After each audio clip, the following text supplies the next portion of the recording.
make we run down. Never, never, never, never. I'ma get that low. Girl, you the best I know. Our next move, they never know. They never know. Money go check low. Girl, you the best I know. Our next move, they never know. They never know.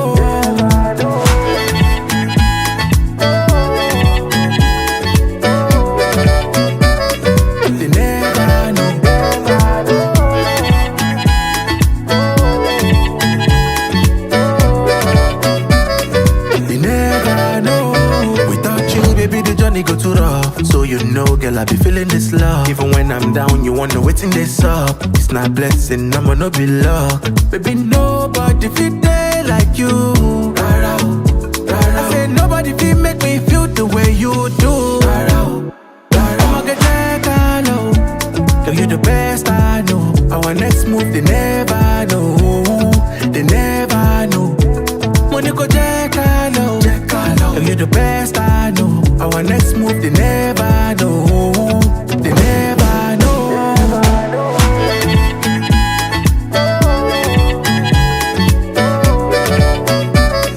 They never know.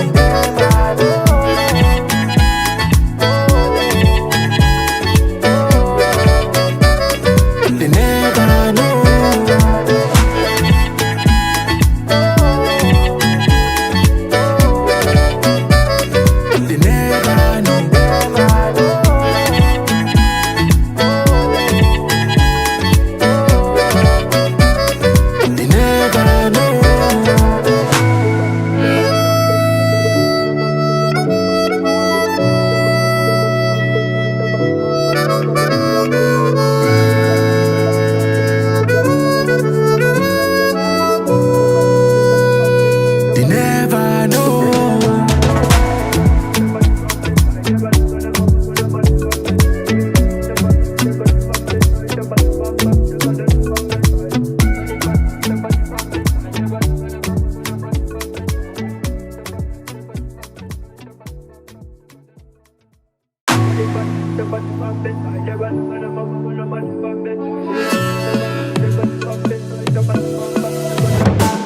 My lady, you know me, no fi give up on you never.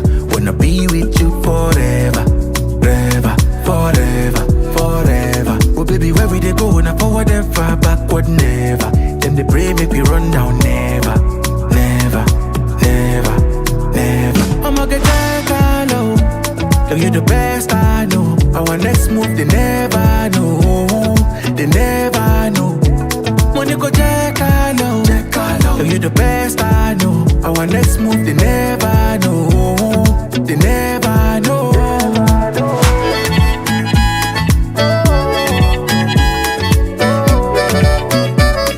They never know.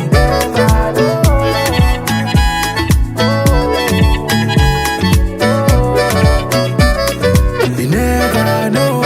Without you, baby, the journey go too rough. So you know, girl, I be feeling this love. Even when I'm down, you wanna wait in this up. It's not blessing, I'ma not be luck. Baby, nobody feel there like you. I said nobody feel make me feel the way you do. I'ma get that low. Girl, you the best I know. Our next move, they never know. They never know. Money go check low. Girl, you the best I know. Our next move, they never know. They never know.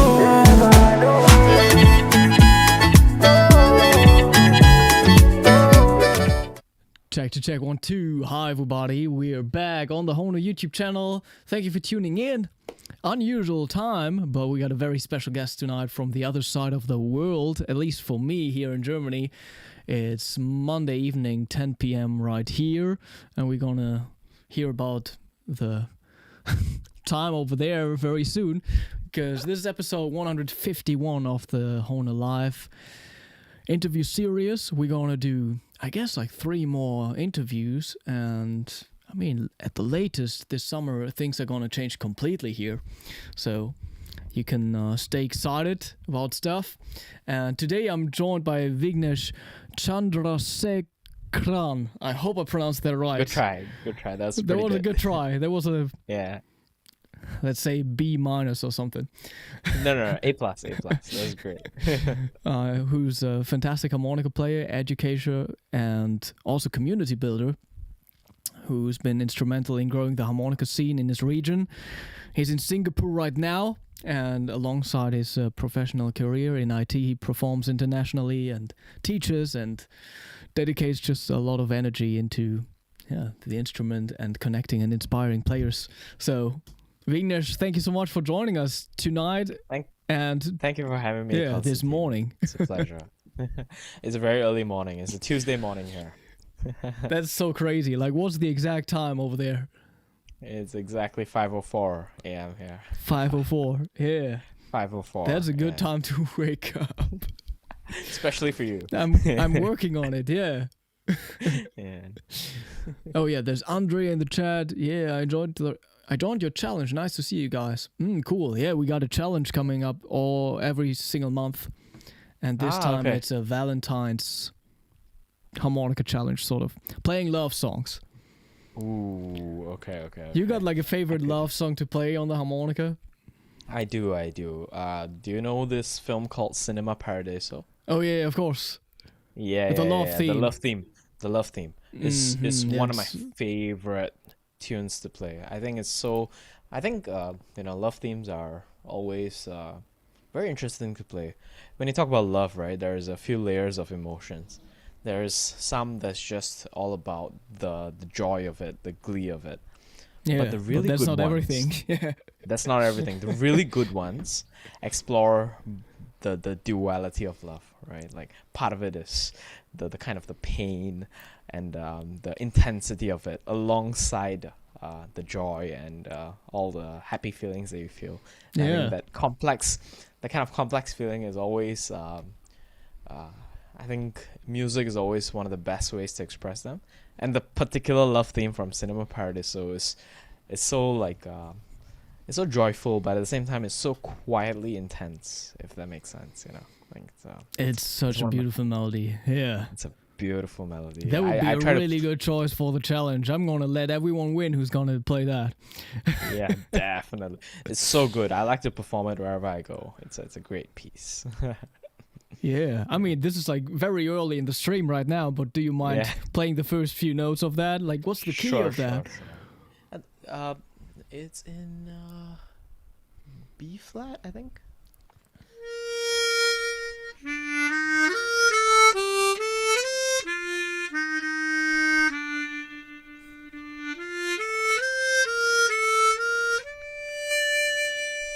Ooh, sticky notes already. Yeah.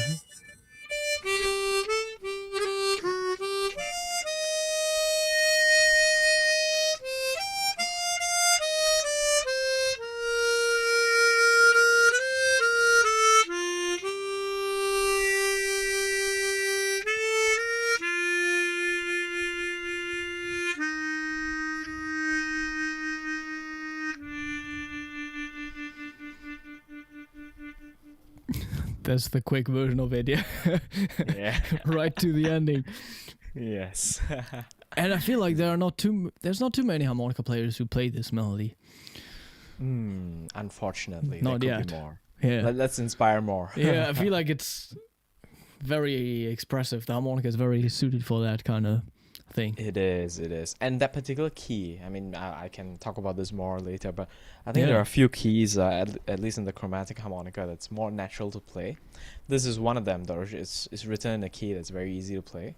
And it's a lovely piece all around.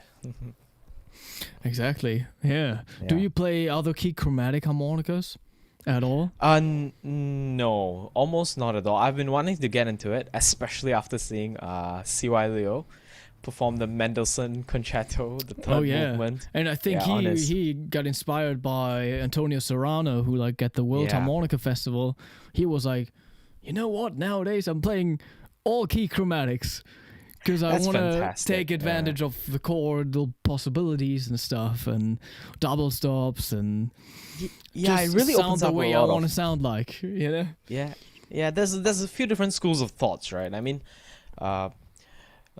like the original way that I was taught is that, okay, you stick to the C chromatic and Yeah. then you use your technique, right? It's a prowess of technique Exactly. to do everything else. But sometimes when you switch the key, then suddenly there's a whole new world of possibility. Like I think if for example, if Cialio did not use the B keyed harmonica, I don't think he'll be able to play the Mendelssohn third movement. And he just posted a video. It's fantastic, right? Like it's really good. Yeah. So Yeah. that opens up a lot of possibilities. Yeah, and very interestingly, what I find interesting, right? One of the first concertos written for the harmonica, or the first one, the Spivakovsky concerto, right? It's written in A major scale, right? Which is such a difficult key to I play on mean, the chromatic at least there are harmonica. better keys. Yeah. There are better keys, yeah, right. It's really difficult to produce a good legato, and and it's challenging, right, on the harmonica. And I don't say challenging as in that it's hard to play, but it's hard to play naturally, right? Like and with the smooth legato, and like no matter what you do, you can be the most proficient harmonica player. You still cannot produce a legato between a blow and a draw note, right? It will not be a perfect legato. It will be a close approximate, but it will not be perfect, right? And the fact that that is the key of choice for the first concerto for harmonica, I Yeah. always found that to be very interesting. And if someone played it with the A keyed harmonica, it could probably be a little bit more legato, but that goes against Right. a lot of things that I've been taught. Do Yeah. you actually have an overview of like how many chromatic harmonica concertos there are? Ooh, I don't have it with me handy now, but I think this is something that I was trying to look at, and there was someone who created a list. Yeah. I don't have it handy now, but uh, I'm sure it's there somewhere. But Because like thinking there's actually more of, than I thought. diatonic, there's two, I guess. There's two. Oh no, which are the two I ones? guess Actually, there's the just two main ones. it's just the two that Howard Levy wrote, you know. Howard Levy wrote, right? And I right, think the right, right. second one didn't celebrate its premiere yet. I think he okay, wanted okay. to do the premiere last year, but then the conductor got sick or something. Oh no. Okay. So then they had to And- postpone, and like it didn't happen yet. Okay. And there's like another piece he wrote, but that's like for chamber orchestra only. Okay. I see. Okay. I don't have a full view, but I would say, I mean, it's definitely more than 10, right? But yeah, I don't have a full view right now. But the popular ones are the Spivakovsky, Malcolm Arnold, Arthur Benjamin. Who else do we have? Villa Lobo, Cloud course. Garden. Yeah, there's a few. 2 years ago, if you remember, there was that Hong Kong chromatic harmonica competition. Yeah, they released a very good list of music, a list of repertoire, and there were a couple of concertos that they had on their repertoire that I've never heard of before. So it's quite interesting. And the Yeah. person who won, right, Park Yue-leong, he played a concerto that I had not heard before. I believe he played the Cloud Garden concerto. That's the first time I heard it. Yeah. Let me just do a quick search. Let's see. What did he play? But yeah, besides that, I only think there's like there's another blues-based concerto for diatonic. Actually, I don't remember the composer. Like maybe somebody in the chat knows. Okay. A blues concerto. That's very Sort interesting. of, yeah. Yeah. Where you, I must admit. I think you got to play amplified on that one. Yeah. Even the classical ones, most people have to play amplified. It's like Yeah, of course, but it's like with distortion. yeah. Right. You know? You mean that way. Right. Yeah. Oh, my correction. Park Yue-leong, right? He played the Henry Sogget Gardens Concerto. Yeah. So that was something I never heard of before, and he ended up winning the Hong Kong chromatic harmonica competition. Yeah. And it's a really wonderful piece. Yeah, it's very fantastic.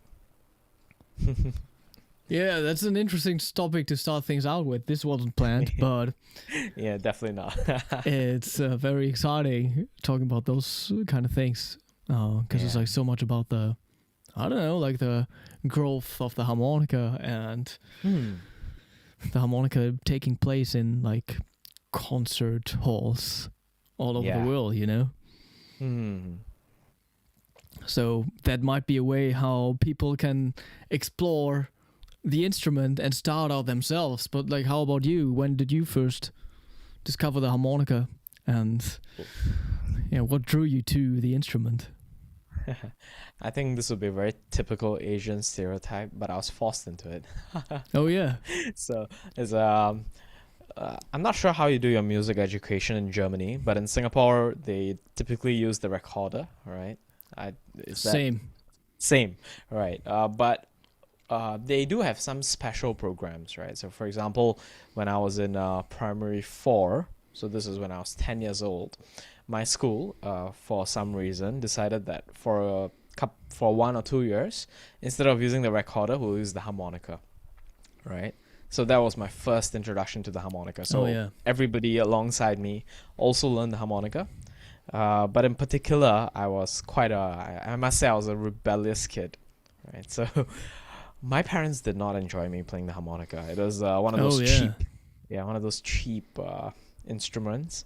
It was very annoying, I must admit. Well, you And remember the first model you played? I do. It was a golden cup. Yeah, it's called the golden cup. It's a model from China. It's Mhm. very cheap. I think it was like 10 Singapore dollars. I'm not sure what that converts into in your current. Wow, I have no euros. idea. In euros, is like probably like 7 euros, right? 6 euros, right? So it's very cheap, chromatic, especially as a chromatic harmonica, right? Yeah. But you get what you pay for. I mean, it was bad, it was bad. And as a kid, I really enjoyed irritating my parents. So I kept playing the harmonica until I became decent at it. And then there was so this was the entire cohort, so like 300-400 of us learning it. And then we have these things called CCAs here in schools, which are extracurricular activities, basically, right? So my school had a harmonica CCA, and that's where I met my first instructor, and he's still someone that I always learn from, and he's probably my oldest friend too, So he's Benny Hong, right? Okay. So I picked it up from him, and so when I finished my primary school, he asked me to join him to play, right? And I continued playing at community clubs where it was convenient. So that was back in 2009, where I first joined the community club near my home to play the harmonica, and I was there ever since, right? All the way until COVID hit, right? 2020. Then there were some like unfortunate things that happened that caused us to reshuffle. It was a bit difficult to get going again, but we went to another community club where it was a little bit easier, and then we continued there, so we're still there. So that the place where I started, I guess you can say, it's been up and running. It started in 2004. I joined them in 2008, and now it's 2026. It's still going. So that's my journey, right? And then somewhere, the truth about me was back in school, I did play the harmonica, but it was just like a weekly thing that I did every Saturday night. Okay. I wasn't very serious about it for the longest time. So for a long time, I was a sports person. So I used to do sports in school. So I used to play cricket, if you've heard of the sport. Yeah, of course. Yes, right. Yeah, so I used to play cricket in school. I used to play football. I used to play basketball. So I was pretty much I was an athlete in school. Yeah. And then in Singapore, we have mandatory national service here. So all the guys have to do 2 years of military service. Right? Yeah. So when I joined the military service, I think in about 2 to 3 weeks, very quickly, I injured myself. So there's this like obstacle course that we had to do. It's like a 2-meter wall that we have to jump over. Yeah. And then when I jumped over, I slipped, and I tore one of my ligaments in my right knee. So that took me out. So now I don't do sports anymore. So that kind of replaced the void in my life because I was always a sports person. Yeah, that's And then, crazy. and yeah, it's crazy. So I was always a sports person, and harmonica was just something, that I was used to. It's like comfortable. I just did it every Saturday. I didn't take it very seriously. So this injury happened in 2017. So around 2018, I had like a eureka moment. Like I was thinking that, well, part of it was there was a void in my life, and the other part was I also felt really drawn to the harmonic, to the instrument. So I made a choice. I made a very conscious choice in 2018 that, well, here is something that I do regularly. Let me try to make something out of it, right? Let me try to make something out of it. And until then, I had not really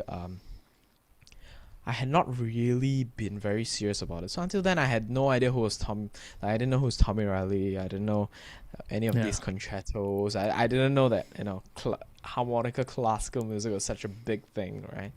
And then 2018, slowly I started gaining exposure, and in 2019, I sort of took on a more leadership role at the community club where I was playing the harmonica, and we held our first proper concert in the community club, right? And I helped to organize it, and I thought that would be a turning point. So that would be a way for me to be more serious and really like build a harmonica group here, or and I was just about to enter university, and my university had a harmonica club, right? I really wanted to go in and make something out of it. But then, COVID happened. Yeah, plans changed. And but I still felt that, I had to, this is something I really enjoyed doing. The more I learned about it, the more I fell in love with it. I even composed my first song. It's called My First Love. And that's about the harmonica. Yeah. Well, it was partly about the harmonica and partly about my first crush. But, a bit of both. A bit of both. Yeah. So that's how I started. Yeah. Pure coincidence. And I think that's kind of also what makes it beautiful. Like my parents never wanted me to, they were very annoyed by the harmonica. Now they like it, but at the start they were like, can you do something else? Yeah. Yeah. So later on, you've basically chosen like a professional career in IT while still staying so committed to the music. Like, yeah, so when I first after being joined, a sports person for such a long time, like how did that dual path kind of develop? when I first started my university in 2019, I told my parents, so I did a mechanical engineering degree. My plan A was music, and if plan A failed, I would be an engineer. My plan B was to be an engineer. And I was very headstrong about that when I started university. I really wanted to make it work, right? I felt that, well, I think very practically, I'm not sure how easy or difficult it is for you. I think at least in Singapore and Asia, being a musician, especially with a niche instrument, is difficult, right? I think the practical part about it is that it's not a straightforward career here, and especially not with the harmonica. not with the harmonica, and classical harmonica. I think is even more so, right? Yeah. And especially in Singapore, the market is very small here, and to be honest, I think the culture of music here is still growing. Like Singapore is a very young nation. This year is oh my god, my maths, 61st year this year, right? We celebrate our 61st birthday as a nation, right? It's a very young nation, so culturally, I think we have a lot of room to grow compared to Europe, right? So I would say the culture here for music and the arts is still developing, right? So if I chose to be a musician, I know life will be tough. I was ready for that, right? Back in 2019. Yeah. But then COVID hit, and I saw people all around me struggling, especially the musicians, right? So that's when I felt, well, personally, it's a bit of it's going to be a larger sacrifice than I thought if I wanted to be a musician. And secondly is, I thought about it this way, right? If I had to be a musician here, and I had to constantly think about how can I survive, it will be very difficult for me to step out of that role, right, and then do something else for the community. Like I wanted to be able to be the one who can sort of bring the community together and do things. I don't say this very like I don't say this to sound. I don't say this to brag. Rather, like at least I can, because I don't depend on this for my survival. I can take a step back and make a decision for the betterment of the community, right? And not just to, it's not that it's a bad thing, right? But it gives me that sort of privilege and that lens, which I'm very grateful for, and that helps me to start programs, and build an ecosystem here for everybody. And I think I felt that that's something I wanted to have. I wanted the advantage. So I decided that, okay, let me put a lot of attention to my engineering degree, and make a career for myself. And then this will be something that I focus on for the community, right? Like I think, unfortunately, I was not able to make the decision to be a musician. Hopefully in 10, 15, 20 years, I can enable someone else to make that decision, because there is a stronger community support, because the culture here is better, because there are more pathways for them to be a full-time musician. I hope that someone who is, 20 years old, maybe in the future, in the not so distant future, is able to make the choice that I couldn't make, right? And that's my kind of goal right now. Yeah. Nice. Yeah. I mean, on that path, I feel like you also need some teachers. Yes. What would you say are like some of the best chromatic harmonica teachers out there right now, and from whom did you learn? Right. Maybe if I go through my history of teachers. So I started with Benny Hong, right? He was my first teacher, and still my teacher. I think fundamentally everybody is a teacher, right? You learn something from everybody. And I'm very grateful to Benny Hong, because he's the one who really brought me along. He gave me a lot of support early on, made sure that I had the resources to continue and to keep going, and he still does. So so that's something. He's my oldest friend, I always say that. I've known him for the longest outside of my parents and my family. It's really something. It's been like 18 years now, right? 18 years since I started with him, and he really laid the foundation for a lot of my music knowledge. So he's a very knowledgeable musician. And from there, around 2020, I met Ong Gim Dee. You might have met him before. Yeah, he's the one who really brought my classical playing to a more acceptable level, I would say, right? Like he brought me to he gave me a foundation, right? That he introduced me to the world of classical harmonica, and also to various people like Watani and Sigmund Groven. I'll get to them in a bit, but I did learn from Mr. Ong, Mr. Benny Hong, and a few other teachers in Singapore. There's another person whose name is Mr. Ma. I also learned from him here in Singapore, and these are all really influential people, and they're very great players as well. And then my first time learning from someone outside Singapore, it was probably Mr. Yasuo Watani, right? Yeah, I finished my university in 2023, and then Mr. Ong knows Watani-san very well, yeah, so he put in a good word, right? And then I wanted to go and learn from Watani-san, and I went to Japan for a couple of weeks, yeah, and I met him there, and I learned from him over a few days. That was a great experience. So that was my graduation gift, sort of to myself, to go and learn from him. And that was a great, really great learning experience, because Watani-san really has a method, right? He has a method to the chromatic harmonica that's he's developed, and it's very structured, and it's very well thought out, right? Like I think the harmonica in particular is a very difficult instrument to teach, because you cannot visualize what someone is doing, right? It all goes on inside the mouth. You can't see it, right? But Watani-san devised a very nice method to explain the way he does something, and then to go through basics, right? So I think I spent about maybe about 8 hours with him total. So so it wasn't a very very long time. It was but it was good enough that I can grasp most of the basics from him. Yeah. But when I met him, it was 2023, and I had started playing in 2008, right? So I said I spent about 8 hours with him. We spent about like 2-3 hours just on the C major scale, just on the C major scale, 2 to 3 Yeah. hours, right? So Do you still remember like one of the exercises you did I that you could show the do, audience?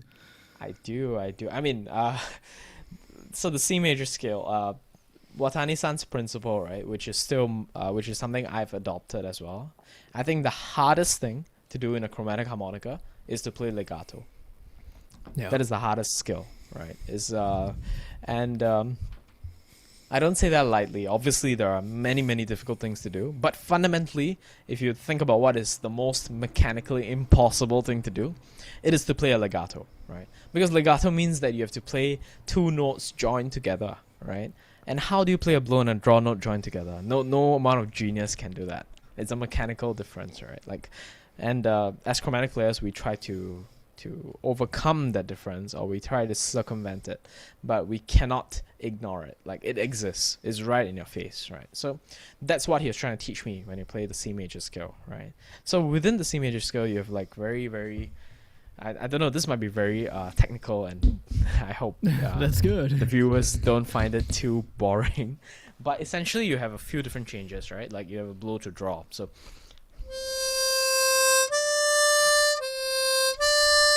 that's the basic one. Then you can do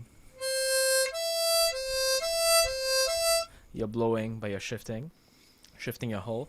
And then the other one is you blow and then you shift the hole and you shift your breath. So like a blow on hole 5 to a draw on hole 6.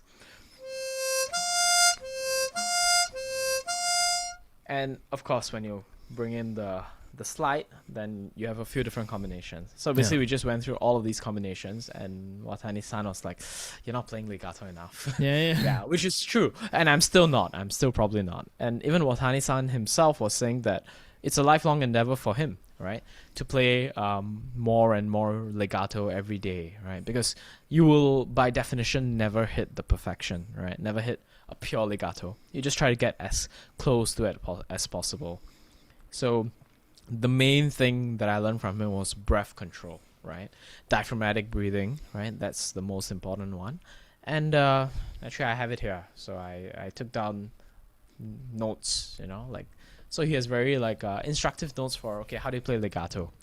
So for blow notes, for example, right? You're playing blow notes. He puts it like this, right? Imagine you have a very big soap bubble, right? It's like you're pushing the air into the soap bubble. So you have to like keep your throat very open, right? And you have to play really consistently, like you're pushing, like just channeling the air through. And one kind of analogy I like to give my students when playing, right? I think there are two kinds of breath that you can do, right? Like, for example, I have a hot cup of water here, right? So I'll blow like this. Very, very narrow stream, right? I'm trying to cool down the water, right? But that's not how you want to blow into harmonica. You don't want it to be a narrow stream of breath, right? But you got to think about it like you're in a very cold place and you want to like warm up your hand. You really open up your throat, you open up your mouth, right? You blow like this. So I always tell my students, imagine that you're in a very cold place. You want to get that kind of breath out, right? So that you want to use that breath that's not forceful, is a large volume, but it's not forceful, right? That's the breath you want to use to play legato. Yeah, okay. Very technical. I hope this is not something that bores the audience. But yeah, essentially breath control is what I learned from Watani-san. And he had one very interesting exercise, which you might know of, the ira exercise. I heard of that term before, but I don't know what it is exactly. It's just a melody. I think it's like what do you call it? Like Twinkle Twinkle Little Star, right? It's just I think it's a popular Japanese melody. So it's just da da da da dee, da da da da dee, da da da da da da da da da da dee, and then that's just the rhythm of it. So you play.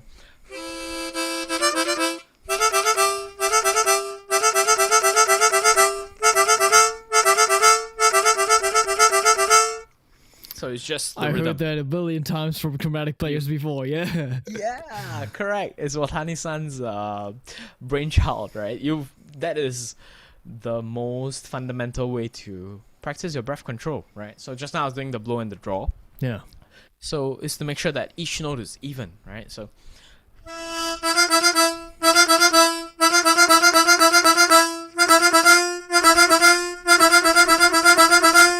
is to make sure each note is even, and then you can do the slide too.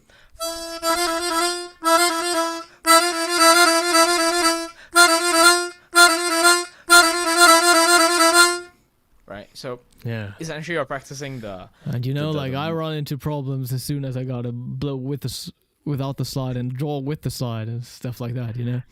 Yeah, correct. So there's so many the variations make it very challenging, right? So like you said, the moment you do like a blow without the slide to a draw with the slide, it's very difficult, right?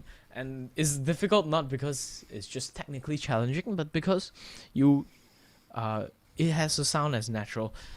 Essentially, when I think about playing the harmonica, I always think about it like playing the violin, right? I picture the violin, and if you want to play legato, if you want to play a phrase on the violin, right? They'll do one long bow draw, and they'll just change their fingering, right? So if they do that, it's gonna be very natural, it's gonna be a legato, right? Yeah. The harmonica cannot replicate that, right? But we try to get to a close approximate, and that's the lifelong mission of every harmonica player, in my view, right? Trying to achieve that perfect legato. I myself don't play very fast music. Partly because, don't tell anyone, I'm not good enough to play some of them, but but also partly because of interest, right? Like I think playing fast songs is interesting, but if you ask me, the real beauty of harmonica is when you play the slower pieces, when you play the love themes of the world, like from Cinema Paradiso, and you're able to bring out the tone of the harmonica, and you're able to bring out the smooth nature of it. I think that's where the real beauty of the harmonica lies, where it lies. And fast songs are really fun to play. Some of them are very impressive. Yeah, but recently I went to India for a performance last year, and I played the Cinema Paradiso, and I played the Toledo as well, right? So two opposite ends of the spectrum. A lot of people were impressed by the Toledo, but the most heartfelt comments I got was from the Cinema Paradiso, because I think there's something about slow, something about the slow music and the romantic melodies, right? That really brings out emotions in people, and I think you got to really do it right? And then that comes to, I'm talking a lot, but I guess that's the point of this podcast. Yeah, this is right? awesome. Yeah. Yeah. And when you talk about musicality, I think one of the most important things is vibrato, right? Vibrato in the harmonica. I'm not sure how you resolve it with your performances. Like, how do you do your vibratos on diatonic normally? Different ways. It depends on how you produce the note. Like, Right. yeah. Yeah. So similar, right? Like I think probably diatonic has even more versatility than the chromatic. Yeah, but so when I learned it classically, there were a few rules, right? For example, don't bend the note when doing a vibrato. Oh, okay. But does that make sense? Because like, isn't a vibrato like the modulation of the pitch? You're right. That doesn't make sense. So in my opinion, that does not make sense, because vibrato by definition is the modulation of the pitch. Yeah. But there is a popular teaching in chromatic harmonica where I see. actually they say that, okay, don't modulate the pitch. of the Yeah. note. To me, that's very weird. Yeah, because you're right. Because vibrato by definition is the modulation of the pitch. So most chromatic players, classically trained ones, will use their hand vibrato. Yeah. So even hand vibrato, you can either use your right hand or your left hand. I find that there is a slight difference in the tone when I use either hand.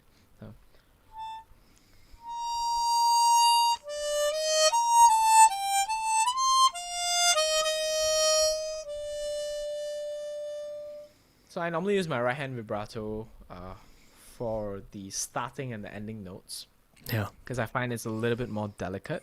But also if I'm pressing the button, it's a bit difficult to use right hand. So I started using a lot of left hand. So I use the left hand for most of the song. and then right hand for like maybe if I just.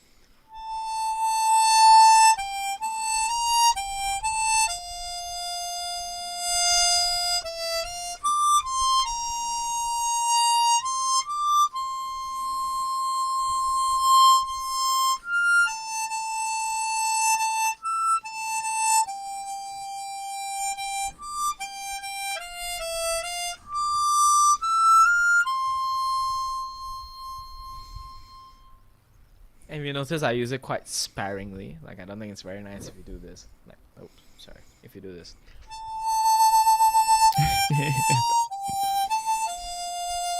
No, that's not very nice, right? That's like actually the guy who like inspired me to play. He sounded like that on the diatonic. You know, he Yeah, was like kind of using the hand tremolo excessively. Yeah. But I think it works on the diatonic in some instances, for example, right? And even on the chromatic, it works in some contexts. Like Larry Adler does that a lot. Yeah, right. But I think for a lot of classical music, it's nicer.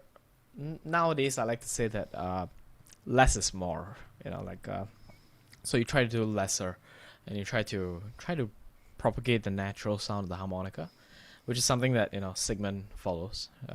So I went to learn from Sigmund last year. Yeah. That was a fun experience. So less is more, right? In a lot of this kind of music, is better to just play it simply and let the beauty of the harmonica, the sound of the harmonica, come out. But I think it's not to say that it's wrong. I don't think there's a right or wrong, but it's more of just what context they apply it in. Like in some contexts, I think it really works. Let me try to think of one now. Okay, I can't think of one now, but if you listen to Larry Adler playing, for example, Romanian Rhapsody, right? I think, or his Jamaican, I forgot what he calls it, Jamaican Rhapsody as well, I think. Okay. I think in some of those pieces it works very well. Genevieve Waltz, right? Yeah. It works really well. That's true. Yeah. Rhapsody in Blue, right? Some of his notes are fantastic, right? Like it works really, really well. But in some other pieces, like the one I just played, is also by Ennio Morricone. It's called La Khalifa, right? And this kind of slower music, and the more romantic, the more melodic pieces, I think you want to temper your hand vibrato, control it, and make sure that it's not too excessive. And again, calling it hand vibrato is a bit wrong, right? Actually, it's a tremolo effect, like you said. It's, right. Vibrato should be the modulation, but in the classical harmonica world, we call it the hand vibrato. So we'll go with that, right? Yeah. So that is the most preferred way. So for example, when I learned from Watani-san, his position was also that you don't change the pitch, right? Like that. He wants to maintain a consistent pitch of every note from start to end, right? So that it's consistent throughout. So if you're playing a C, that C must sound the same all the way. Interesting. Yeah. Yeah. So that is to me, I agree with that as a principle, right? I think when you practice, you must be able to play that consistent pitch throughout the song, right? That is an ability you must acquire. But once you acquire it, then you can play around a little bit with it, right? So then that's when you get your throat vibrato, and then your jaw, right? So that's when you can produce a little bit more interesting songs, right? Sounds like Cinema Paradiso just now.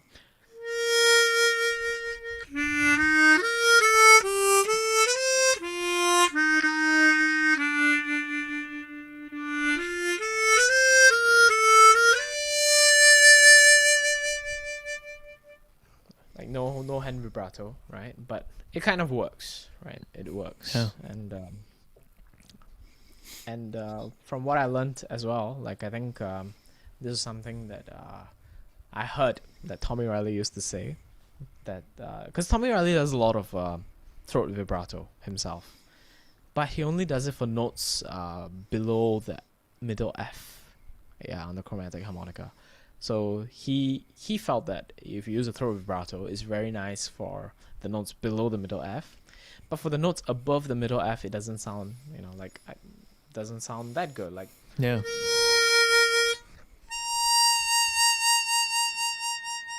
so if you use a hand vibrato instead.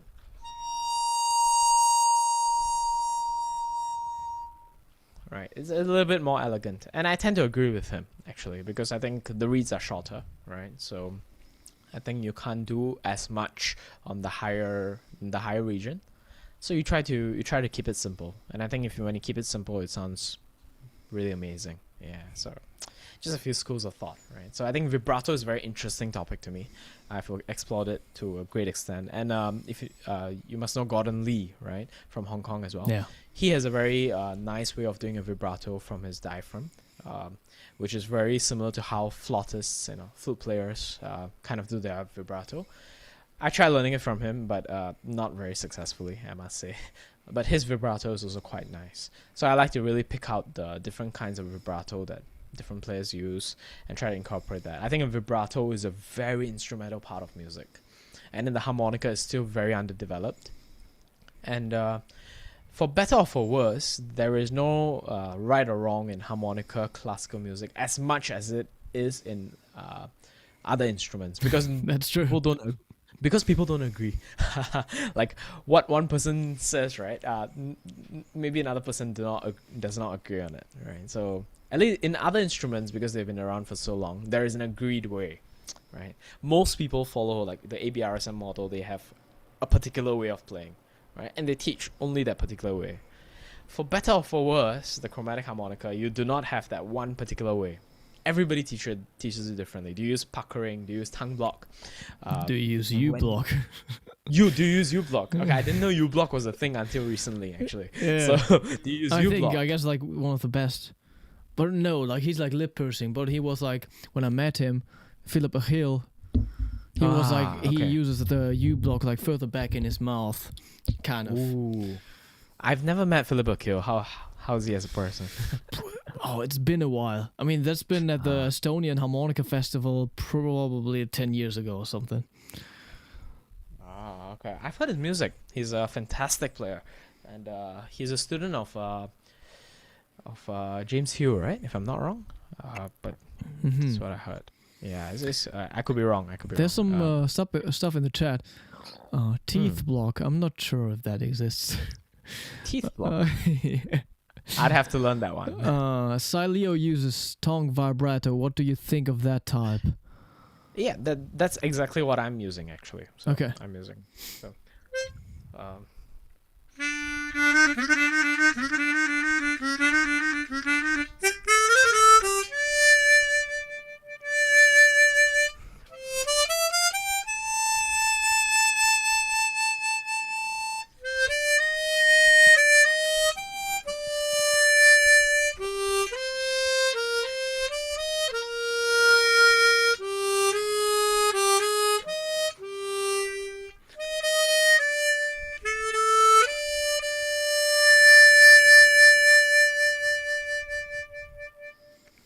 it's beautiful, but I Yes, don't think sound exactly like him. Smooth and gentle.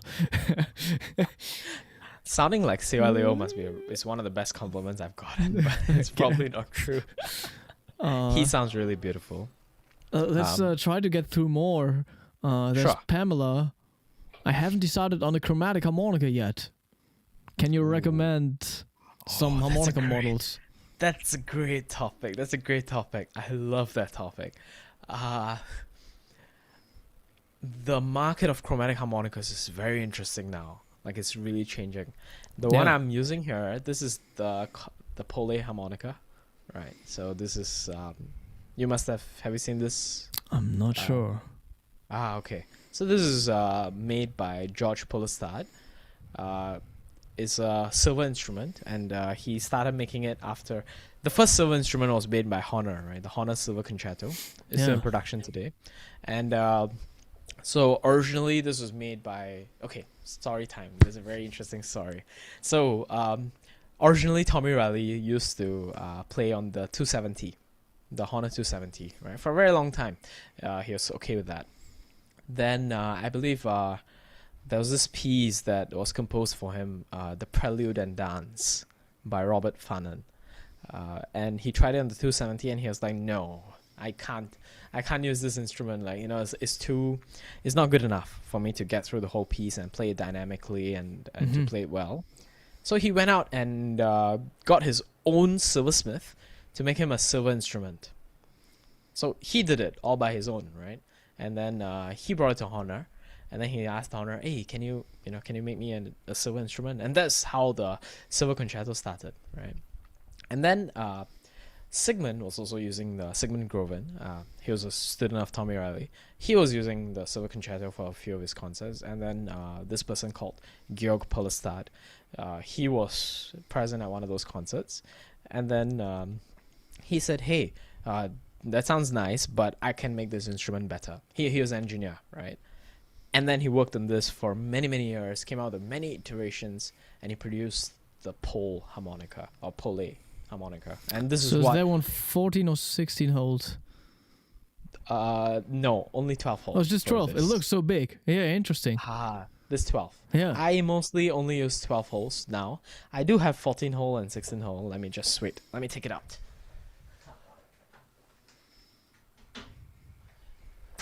Okay. So I do have 14 holes and 16 hole. For my 16 hole, I use the Super 64X. Yeah. Not too bad. It's pretty decent. My 14 hole, I started using this Orita harmonica. I mean, it's a new. Never brand heard of that one. Yeah, it's a new one in China. So I said the market is very interesting now because there are so many Chinese brands now that produce really good harmonicas. So at the high level, I think the few ones that are really good are the concert pole harmonica, the Cremona harmonica, which is also a fantastic instrument actually. Oh yeah, is that what Sileo plays? This is what Sileo plays, but he plays the 16 hole, and I'm using the 12 hole. Right. Right. So the Cremona harmonica, this is a fantastic instrument too. Let me see.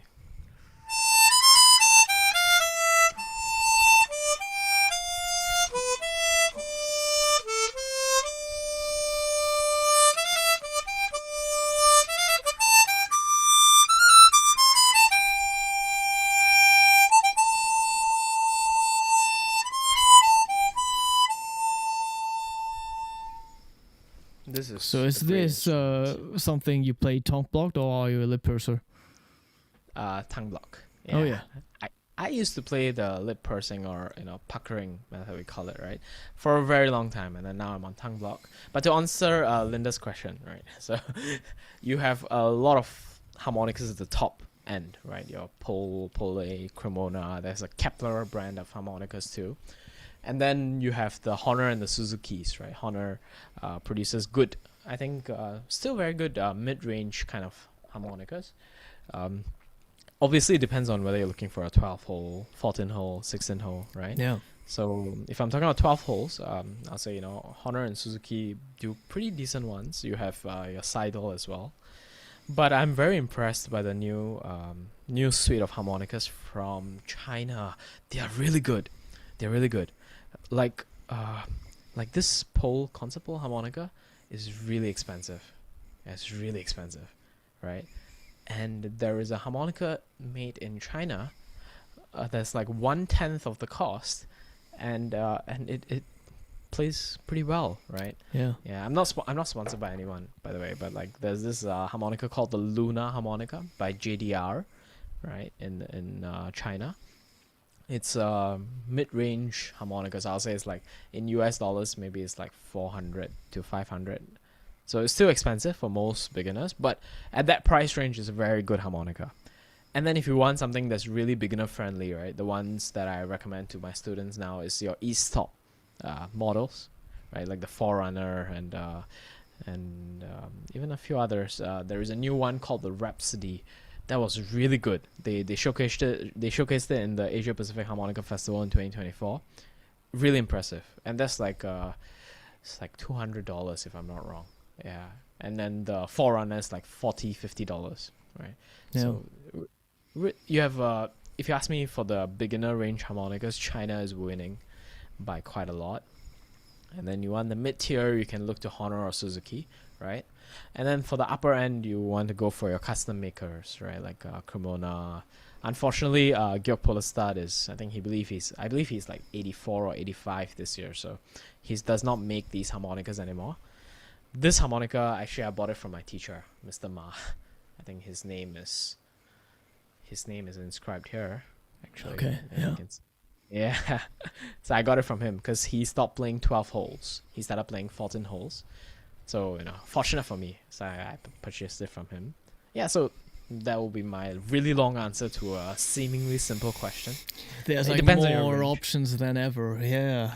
Yeah, Last year I It's really tried good. Joel Anderson's custom chromatic, Oh, it's really which good. is I mean it's based on Hohner reed and Correct. reed plates, and that felt very, I don't know, I felt at home on that one because of the sound of the Hohner reeds. I mean, yeah, you can tell that Terry Riley recorded most of his stuff on a Hohner, sort of.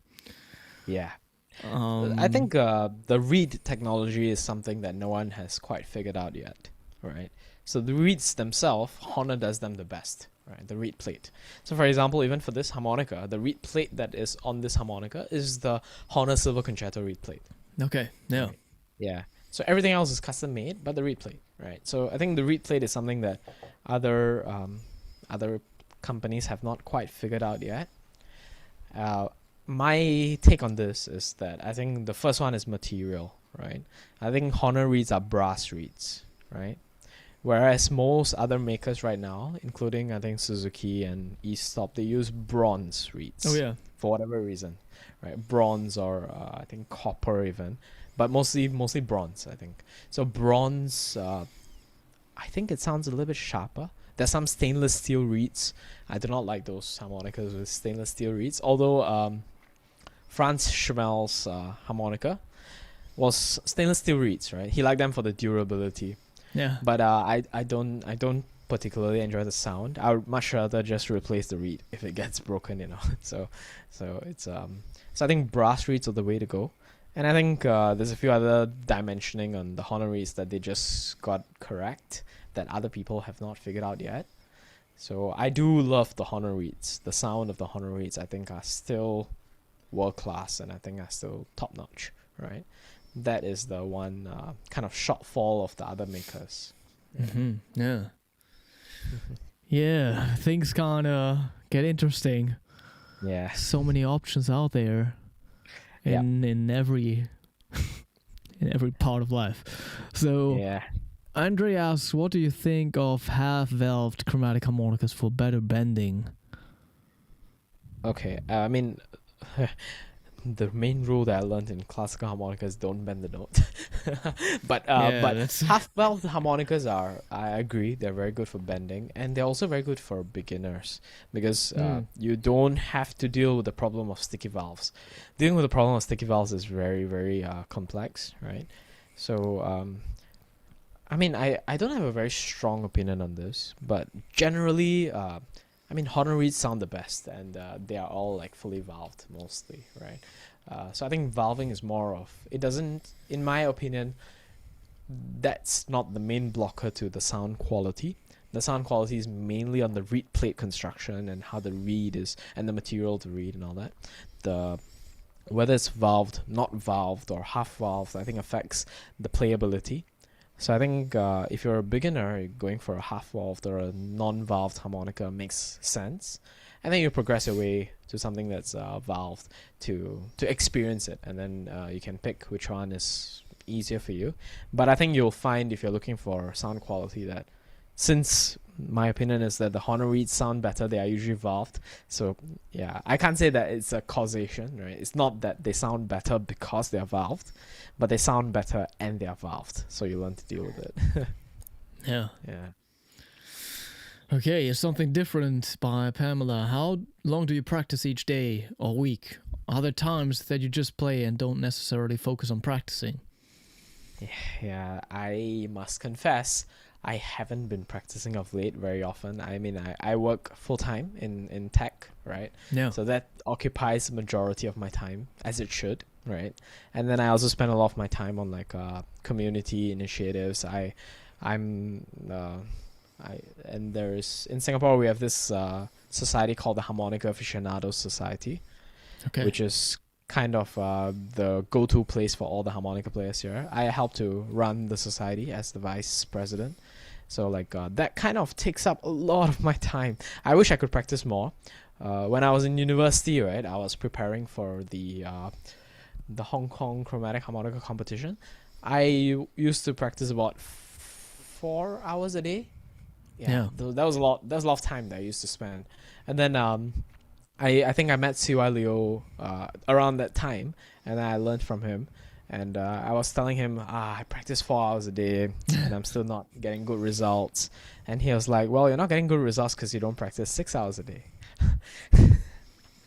So, yeah, the more you practice, the better, generally. But I think, obviously, after a certain time, you have to do effective practice. I think if you really do not have time, and if you want to just keep up your skills, I think at least half an hour a day would be good, right? If you can just brush up your skills. But most of the time, a lot of us, to be honest, play for the enjoyment of it. There's nothing wrong with taking a few days off and just playing music.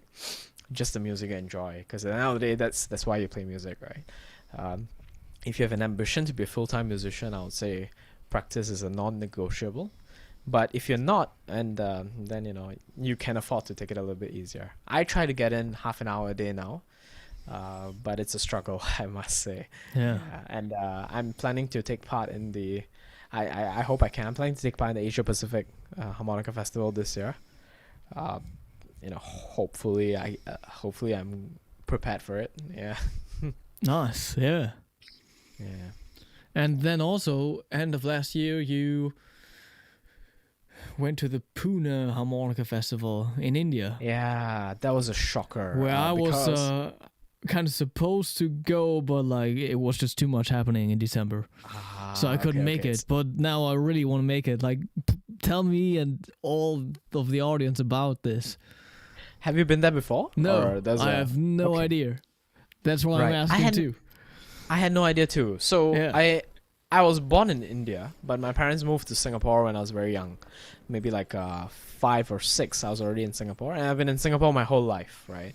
So I'm more or less Singaporean, right? My Indian roots I have distant family there, but I wouldn't say I'm very familiar with India, right?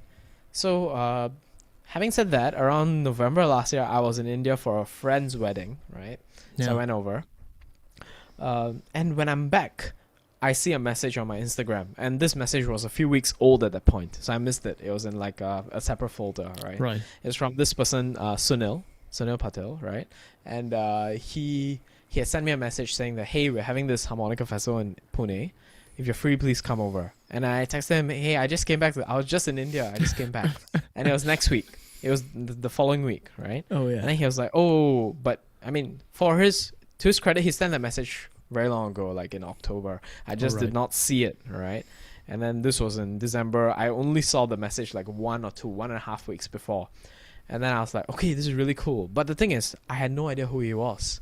Yeah, I had no idea who he was. I had no idea what the harmonica scene in India was. Like in other countries, at least, like it's like there is a good like common pool of knowledge, right? Like the players in Singapore know some of the other country players like Malaysia, Korea, Taiwan. We're familiar. In India, no one is familiar, right? So even the people I checked with, not many of them knew who he was, right? So I was a bit skeptical. I was like, hey, am I gonna get kidnapped? but I ended up checking with this person called Dimant, who I met in the Asia Pacific Harmonica Festival in 2024. He was the only Indian musician there. So I went to ask him, hey, do you know this person? And then he was like, yeah, I know him. Actually, I recommended you to him. Then I was like, oh, okay, small world. And then I got a confidence that, that this is an interesting opportunity that I can go for. And I just did it, right? So I just went. It was a very quick trip, right? So I went in on Saturday and I came back on, I think, Monday morning. And I went back to work. Yeah, so the festival was on Sunday. I went on Saturday and I came back on Monday morning. Then I went to work. Went back to work. It's a very interesting experience. I think the harmonica community in India is extremely vibrant. They are very hospitable people, and I think I had the best time there. They don't play. I think every culture has a different style of music. So in Indian classical music, there's this. It's called Carnatic music. I don't know if you've heard of it, if you're familiar with it. So it's called Carnatic music. It's classical music in Indian culture, right? And they play with a bunch of different kind of scales, right? Not the regular scales that we use in Western classical music. I forget the terms now, but they use different modes and different kinds of scales to play, right? Yeah. So fundamentally, is the kind of melodies, um, the rules of the game is quite different, right?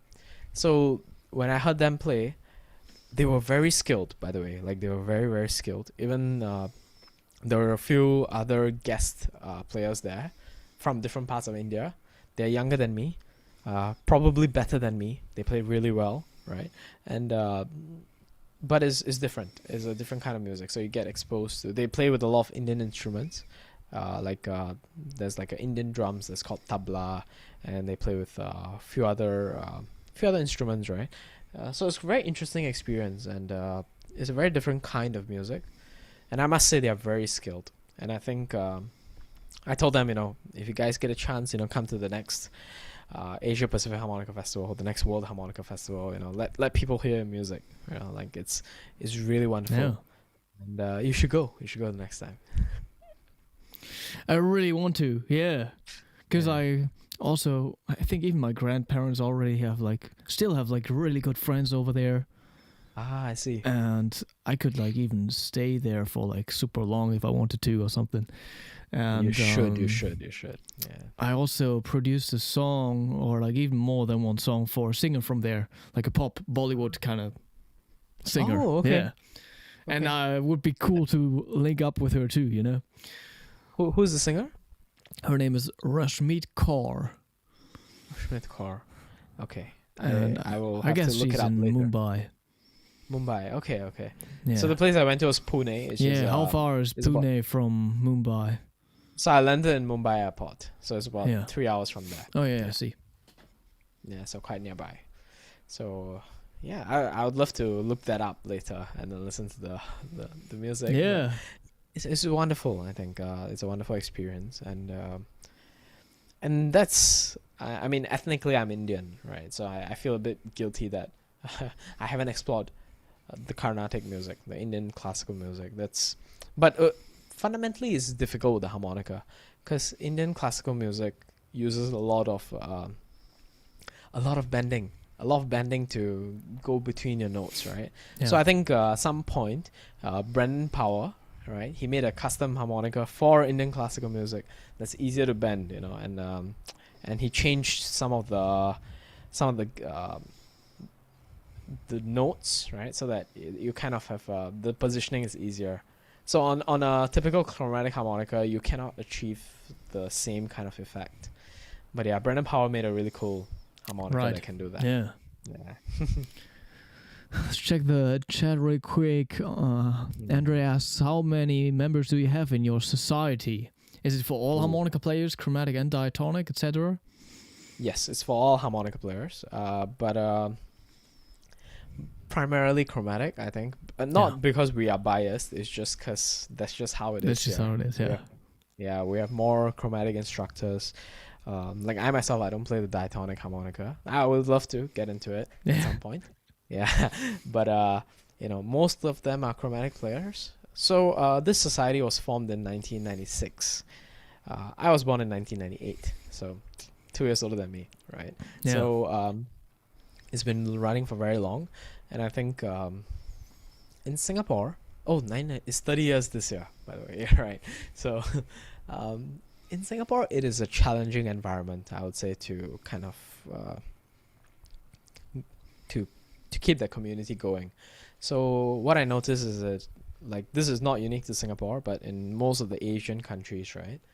Harmonica is typically very popular among older folks, right? Like seniors in their 50s, 60s, and 70s, because this was something they grew up with, and then it becomes something nostalgic that they want to pick up again after they retire and they have more time, right? So for a long time, this society was, like the old guard, right? All of them are still here. They are the ones who kind of built this whole structure for us. The only reason I'm able to sit here and talk about it is because of everything that they have done, right? So the society for a long time had about 150 to 200 members. So it was a decent size, right, for a long time, and a lot of them are seniors, right?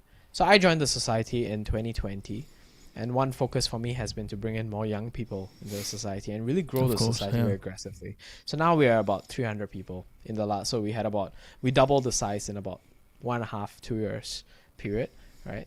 So my goal is to grow it more and more. Technically, so currently I don't hold the position of vice president because we just dissolved the committee. So we have to do elections every 2 years, right?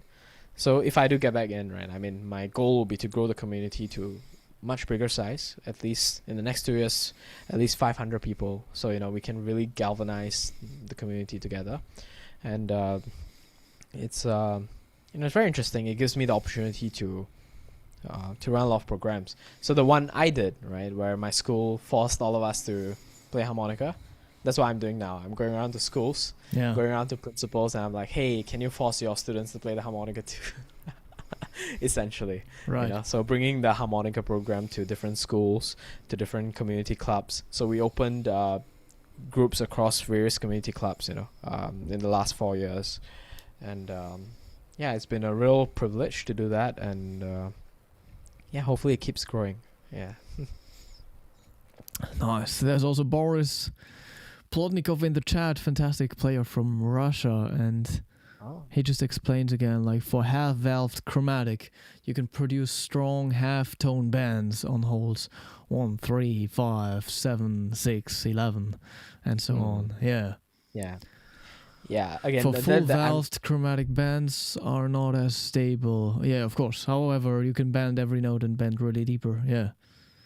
Yep. Yeah, he's it right. depends But, on the harmonica setup. I heard him do like on fully valved chromatic harmonicas. Boris did like whole step bands or like 1.5 step bands. Yeah. I mean, with classical playing, again, the what I've been taught my whole span is that you don't bend, you know, like so that's the reason why you know, I don't really look into the half valved harmonicas also. Yeah. But yeah, definitely I would say I agree with him. It's hard to get a stable. I hardly even bend down half a tone, you know, so it's not my field of expertise, I must say.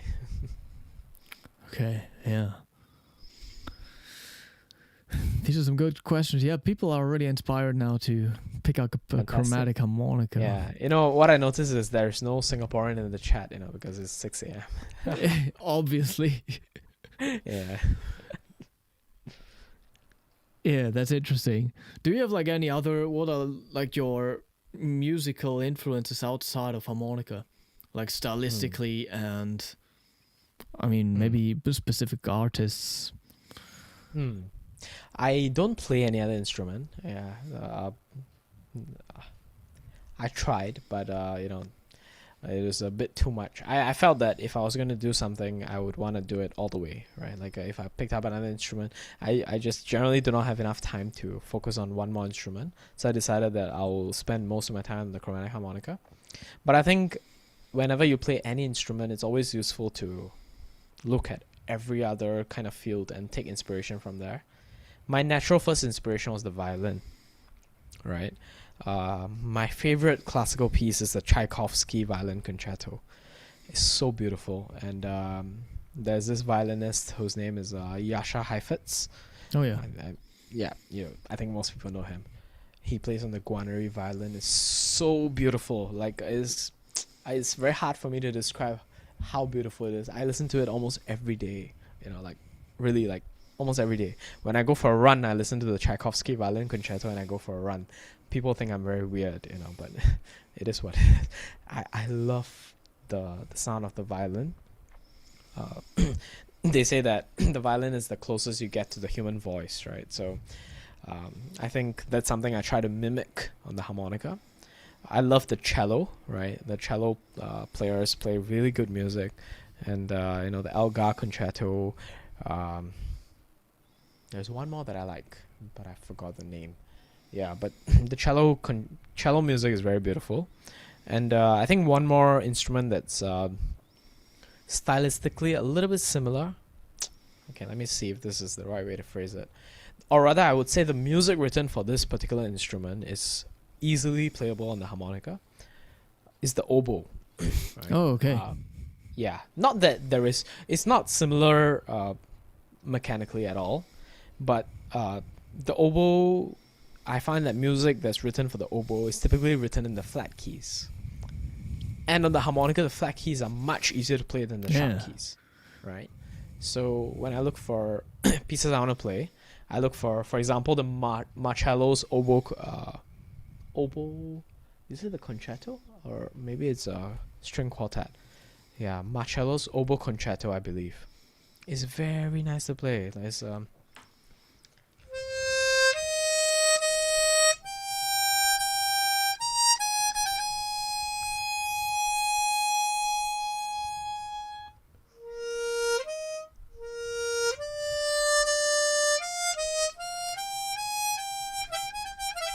sorry, I butchered it, but it's a very nice piece to play, and you'll find that a lot of music written for the oboe is very nice. Gabriel's oboe, right? That piece itself is also a very beautiful piece of music to play. So I listen to these kind of pieces, and I think it's important to listen to singers, opera singers, right? Because at the end of the day, I think every instrument is trying to mimic the human voice. So I think that's the origin of instruments, right? The origin of instruments is you're trying to mimic some part of natural human behavior. Like drums is to mimic what we can do with our hands, and a lot of other instruments to mimic what you can do with the voice. So it's important to take that as a frame of reference. And yeah, generally I listen to these kind of music, but I do spend most of my time listening to harmonica music. Tommy Riley's recordings, Sigmund Groven's recordings. If you played me a recording of the Villa Lobo Concerto and asked me, who played this, Tommy Riley, Sigmund Groven, or Robert Bonfiglio, for example, I will tell you like that. Of course, yeah. Yeah. Oh yeah, Boris says that's a good combination. Long Deng Ji, he's a great harmonica player from China, and he's also an oboe prof. Yes. At the same time. Yes, I discovered him in 2020, and I felt it was so natural, right? I think his background in oboe kind of makes it easy for him to, I wouldn't say easy, but makes it a little bit more natural for him to get into the harmonica. So I think music written for the oboe is underlooked, for harmonica. Yeah, that's so even if I look for arrangements to play, right? Most people don't arrange anything for the harmonica. Most people don't know that. Yeah, but people arrange for like oboe, and I'll pick the oboe arrangements for certain songs, and then it becomes easier to play. If you pick a flute arrangement or a violin arrangement, it's more likely that they're going to write it in D major and A major, and that's true. Yeah, easy for them, difficult for harmonica. But still, like, kind of works in terms of range. But yeah, works in terms of range. Violin can be very hard for harmonica. Yeah, correct. I think the main thing is how natural are the notes to play, right? Like when you have flat notes, right? What happens is that the notes beside the flat notes become very natural to play. Like for example, you have a piece in F, right? In F, you have to do your B's as B flat, right?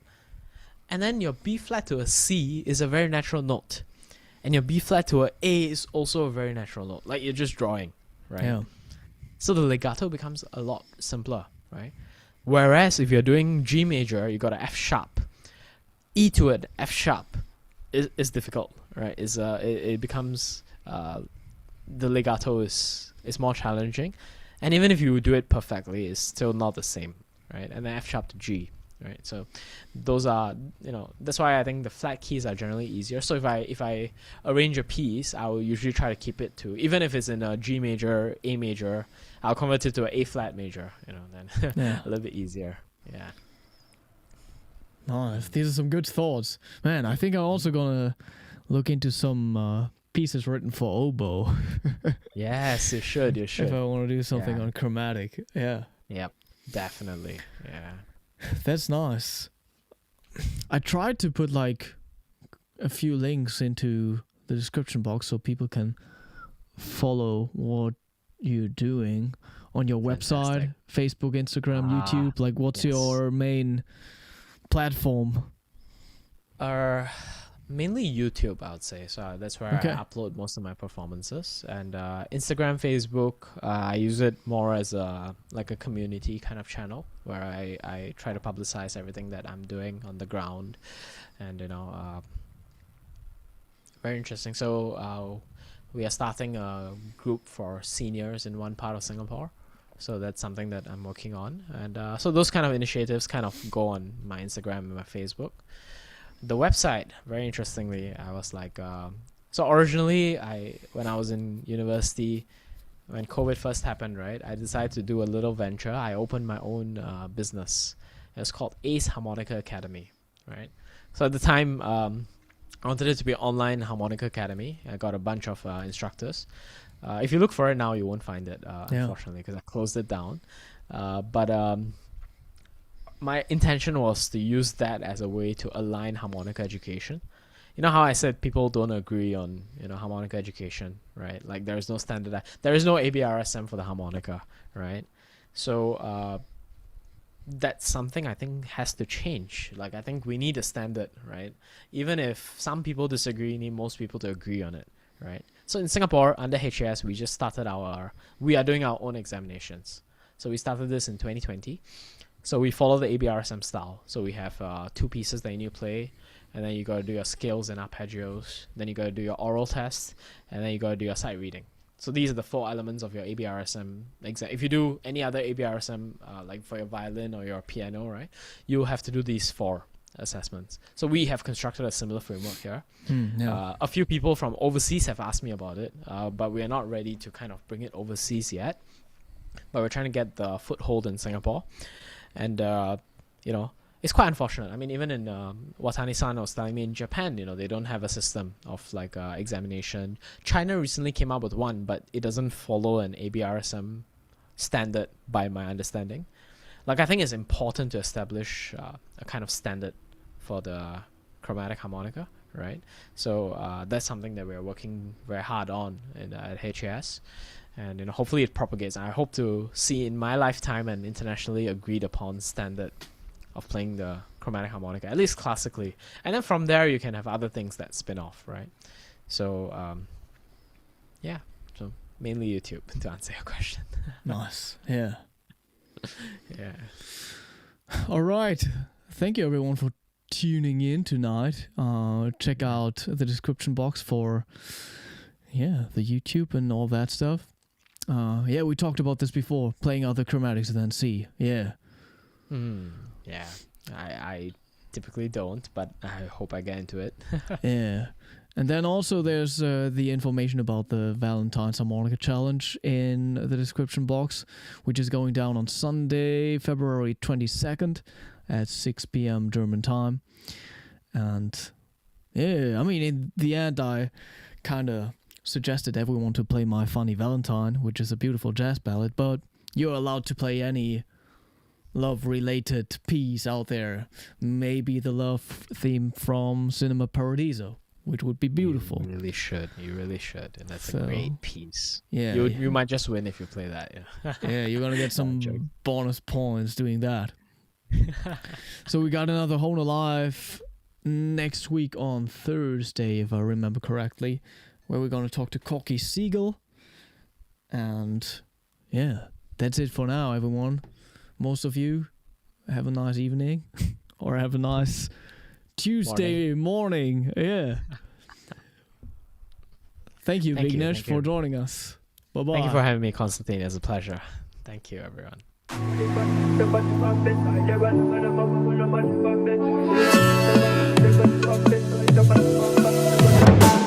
My lady, you know me, no give up on you never. Wanna be with you forever, forever. Oh baby, where we they go, now forward ever, backward never. Them they pray, make we run down never.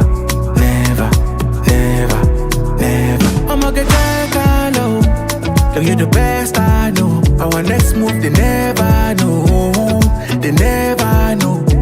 Money go check low. Girl, you the best I know. Our next move, they never know.